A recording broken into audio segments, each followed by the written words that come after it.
мунтахабҳои футболи ӯзбекистон ва тоҷикистон дар варзишгоҳи локомотиви шаҳри Тошканд бозии рафиқонаи байналмилалии худро баргузор намуданд.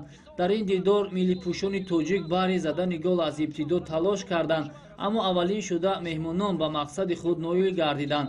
дар дақиқаи 33-уми бозӣ аз ҳайати тими миллии ӯзбекистон Шаҳзод Убайдуллоев аз вазъияти хуби голзанӣ истифода карда тӯбро вориди тури дарвозаи тими миллии Тоҷикистон сохт ва ҳисоб кушода шуд.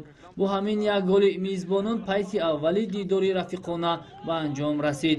дар дақиқаҳои аввали қисмати дуюми бозӣ бошад ва футболбозони мунтахаби Тоҷикистон имкон даст дод ки голи ҷавобиро зада таносубро баробар созанд.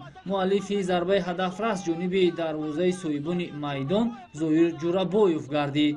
дар дақиқаи 67-уми рақобат футболбозони тими миллии Тоҷикистон дар ҷаримагоҳи худ ба қоидаситезӣ даст заданд ки довари марказ зарбаи ҷаримавии 11 метра таъин намуд.